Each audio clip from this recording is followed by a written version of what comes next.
our charter schools are performing better than our public schools. So most of the funding currently in Ohio has been projected towards charter schools. So all of these public schools are failing, or they don't have the correct resources to provide for a better education for public school students. And then the drug epidemic, Columbus is currently the third highest with overdoses in the state. So that's a big issue as well. And everything it just feels like a big change, right? Because our economic system right now is not up to par compared to the nation. And so what it happens is with that poor economic system, that leads to not all these job openings available. So there's a large gap of skills. So with these large gap of skills causes poverty, and then that poverty causes like mental health issues. And without the proper mental health treatment, it causes these individuals to go into drugs, and it just leads to a bad cycle. And those bad drug overdoses leads to death. And if you're not dying, you're committing crimes. Yeah, my parents live in northeastern Ohio, and they've talked about just what an enormous epidemic the opioid crisis is, that it's so much bigger than a lot of us can imagine if we're not living right in the areas that are affected. Right. It's being treated in our state currently as an urgency rather than an emergency. And with these alarming overdose death rates, you would think that we start getting better care for them, but it's just we just don't have the economic systems built for it right now, which is causing a fight between both aisles, because the Republicans think we should allocate it to different resources, but then the Democrats think that we should make it a priority because we have a very alarming death rate right now because of these drug overdoses.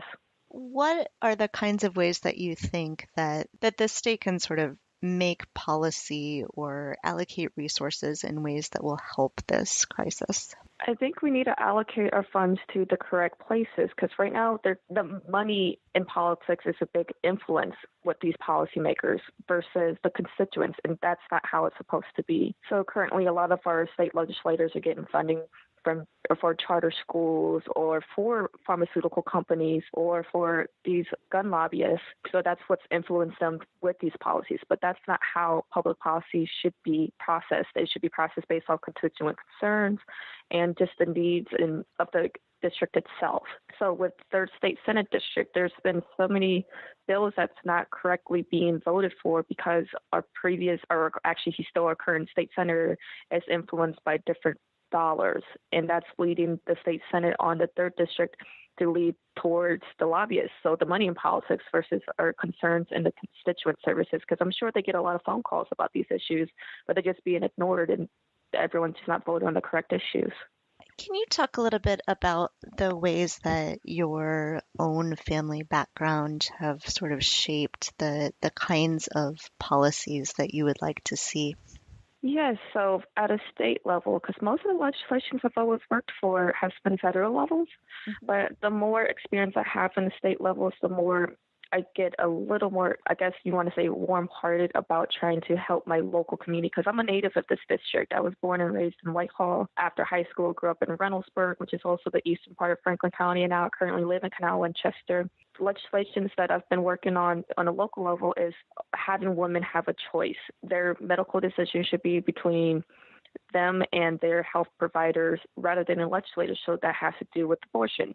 If that's a decision that they make, that's a decision that they should make, not our legislators. So that's one of the issues that I've had on the state level, because on a state policy side, there's been many attacks from Republicans trying to take away our right to choose. And then there's other legislation such as LGBT discrimination. Currently, there's a House Bill 160 that technically allows LGBT to get discriminated in certain parts of the state. Same-sex marriage is legal, so why shouldn't we be up to par with that law? But then again, Republicans feel like since the federal law is not in place for LGBT to get discriminated, we should not change that rule for a state level.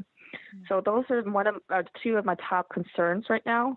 But I'm still learning, I'm still growing on the state level. But federal issues with my family, I've watched many issues with immigration just get passed or just get fought for. And I always try to legislate for those legislations such as DACA or situations with the DREAM Act and so on and so forth with immigration. And with my family growing up as well, watching the working families too, that really, really hurts me too about the minimum wage. But luckily with Ohio this year, we did have a state senator who tried to introduce legislation for us to eventually get up to par to $15 per hour through increments, which is a great plan because that would be a great plan to work on both sides of the aisles.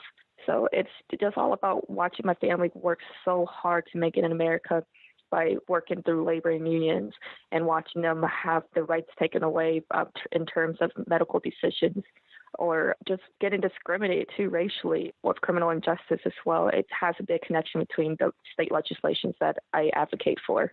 I noticed too that you were a field fellow for the Asian and Pacific Islander American Vote. Can you talk a little bit about that? And, I have seen some things about the Asian American and Pacific Islander voting block, that it's not sort of a block that candidates have been going after. Can you talk a little bit about that and what that looks like? Yeah, so this past presidential election cycle, I was a field fellow for APIA Vote, and my duty was to try to get more civic engagement with the API community in Ohio. So the struggle that we have is Asian Americans, specifically here in Ohio, just didn't feel like their voice mattered. They didn't feel like their voice was important enough to make an impact to even vote. Because what happens is during campaign season for the specific candidate, they'll come around, try to convince them to go vote, and they'll just never show up again. They'll vanish until next campaign cycle. And that's when these constituents will just feel like they're just wasting their time, wasting their breath, because in between then, when they advocate for issues that are important to them, such as some voter ID laws that cause disenfranchisement towards the API community, they don't hear from the state legislator until it's campaign season. So that hurts them, and that just causes them to not go out to vote. My primary role was to try to encourage them to go vote because it's a civic duty for us. We fought so hard to make it to America. It should be our duty to go ahead and make our voice matter. So it was a tough situation, a tough cycle process because it was just another presidential election cycle to them. And do you think that this is a community that is likely to vote with a particular political party if they do increase their voter numbers? No. Luckily with the API community, they were more concerned with the issues and the candidate themselves. So I was fortunate enough for that. It wasn't about the parties. It was about the candidate themselves because the parties just never reached out. They never tried to get engaged. So I was fortunate enough for that, especially for this cycle. Yeah, I think that we're seeing right now a lot of portions of communities who have not been historically voting. So, there's also this question of millennials and whether millennials will start voting in larger numbers. And I think that that's one of the things that's going to be really important to watch in 2018 is what does voter turnout look like, especially in a midterm year. Absolutely. And I definitely agree with that. I feel like the millennials and the minorities and actually the women are actually going to turn up and turn out to vote because of everything that they're watching at the federal level. Although it's a midterm election, I think that both sides of the aisle are doing well to properly advocate for what's going on at the federal level and how important it is at the local level. So I'll definitely see a turnout probably coming up for the midterms. Have you, as you've gone around the district and talked to people, have you seen an increased interest in participation in elections and in government? Absolutely, and it specifically had to do with the president. They just weren't very happy with his performance, and now they're encouraged to vote, and they're encouraging their friends and family to vote. So it's good feedback to hear. Are there other issues? We've mentioned a few issues already. Are there other issues that you're in particular concerned with or that you think that your district is?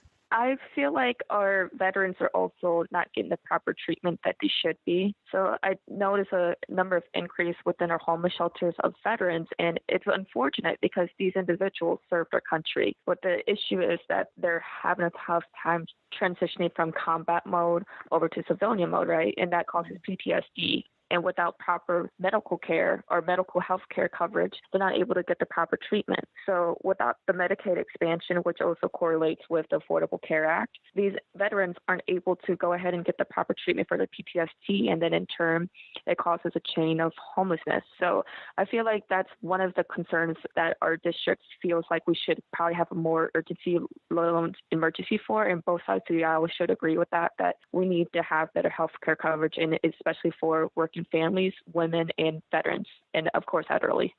And you're also a mom. Do you have one child? Yes, I am a single parent to a first grader. He is 6 years old, named Tang.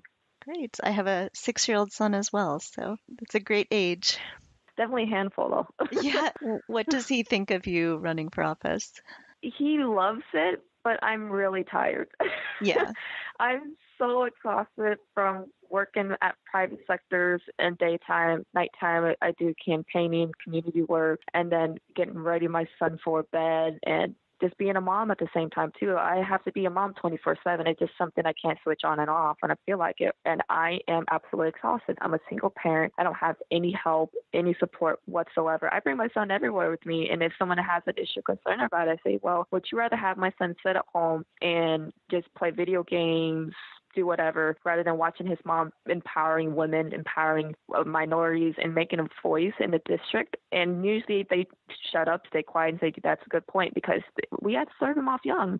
Not everyone was raised around politics. Not everyone was raised to have discussion at the table about politics. So it's something that I'm very, very strong about. We've definitely been talking to our kids a lot more about politics in the last year and a half than we had previously. He unfortunately knows who Donald Trump is and can recognize him from a mile away. Yeah, even my 3-year-old can. It's kind of depressing. Well, is there anything else that you want to make sure that our listeners know about you or about this process of running for office? Don't let the outside noise bring you down. So if you feel like there's an issue with public policy, if you want to step up for office, speak up or speak out, or you're never going to get your voice heard, especially as a parent in education. If you don't feel like your legislators are giving you the proper representation at the state house or even at the local level for your city level, write to them, call them, say something about it, because if there is no issue, they won't make it an issue. All right. Well, thank you. I appreciate that, and I hope that our listeners take that to heart. Absolutely. And thank you for your time today. Like this great podcast that you have. Oh, thank you. And it was a pleasure to talk to you. And we will put your campaign information up on our website as well so that listeners can get a chance to learn a little bit more about you if they're in the area or they're just looking for candidates to donate money to. Yeah, sounds good. You can find me on Twitter at Tina OH3, Facebook Tina Maharath, which is Maharath, and I also have a website at tinamaharath.com. Thank you for listening to Two Broads Talking Politics. Our theme song is called Sweeter Vermouth and is by Kevin MacLeod of Incompetech.com. It is licensed under Creative Commons by Attribution 3.0 license. Our logo was created by Matthew Weflin expressly for Two Broads Talking Politics and is copyright 2017. You can find us online at twobroadstalkingpolitics.com, on Twitter at twobroadstalk, and on Facebook as Two Broads Talking Politics Podcast. You can email us at twobroadstalkingpolitics@gmail.com. You can find our podcast on Apple Podcast, Google Play, Stitcher, TuneIn, Player FM, and iHeartRadio. If you would like to support our podcast, you can do so on patreon.com.